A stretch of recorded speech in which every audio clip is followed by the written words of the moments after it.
മാവേലിക്കര നിയോജക മണ്ഡലം UDF സ്ഥാനാർത്ഥി അഡ്വക്കേറ്റ് മുത്താര രാജിന്റെ തെരഞ്ഞെടുപ്പ് പ്രചാരണത്തിന്റെ ഭാഗമായി രണ്ടാം ഘട്ട സ്വീകരണ പരിപാടി നടന്നു. താമരക്കുളം ഗ്രാമപഞ്ചായത്തിലെ സ്വീകരണമാണ് നടന്നത്. മാവേലിക്കര നിയമസഭാ നിയോജക മണ്ഡലം UDF സ്ഥാനാർത്ഥി അഡ്വക്കേറ്റ് മുത്താര രാജിന്റെ തെരഞ്ഞെടുപ്പ് പ്രചാരണത്തിന്റെ ഭാഗമായി രണ്ടാം ഘട്ട സ്വീകരണ പര്യടനം നടന്നു. താമരക്കുളം ഗ്രാമപഞ്ചായത്ത് തല സ്വീകരണ സമ്മേളനമാണ് നടത്തിയത്. രാവിലെ 8-ന് കിണർമുക്കിൽ നിന്നും പ്രചരണ റാലി ആരംഭിച്ചു. ഇതിനു മുന്നോടിയായി ചുനക്കര തെരുവുമുക്കിൽ നിന്നും ഷാഫി പറമ്പിൽ MPയുടെ നേതൃത്വത്തിൽ റോഡ് ഷോ നടത്തിയിരുന്നു. ഗ്രാമപഞ്ചായത്തിന്റെ വിവിധ കേന്ദ്രങ്ങളിൽ നിരവധി പേർ സ്ഥാനാർത്ഥിയെ സ്വീകരിച്ചു. മുത്താര രാജ് സ്വീകരണങ്ങൾക്ക് നന്ദി പറഞ്ഞു. താമരക്കുളം ജംഗ്ഷനിൽ റാലി സമാപിച്ചു. UDF നേതാക്കൾ നേതൃത്വം നൽകി. വ്യക്തിപരമായ അടുപ്പമുള്ള ആളുകളാണ്.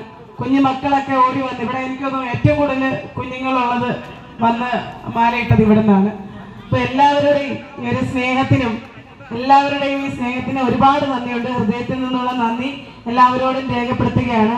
എല്ലാവർക്കും എന്നെ അറിയാം, എൻ്റെ പശ്ചാത്തലം എന്താണെന്ന് അറിയാം, എല്ലാവർക്കും അറിയാവുന്നതുകൊണ്ട് ഞാൻ പ്രത്യേകിച്ച് പറയുന്നില്ല. എൻ്റെ അച്ഛൻ്റെ വീടൊക്കെ ഇവിടെ അടുത്ത് തന്നെയാണ്. അപ്പം എല്ലാവർക്കും അറിയാവുന്നതുകൊണ്ട് പിന്നെ എൻ്റെ ഏറ്റവും അടുത്ത സുഹൃത്തിൻ്റെ അമ്മ ഇവിടെ നിൽപ്പുണ്ട്, എന്നെ പഠിപ്പിച്ച ടീച്ചറുണ്ട്.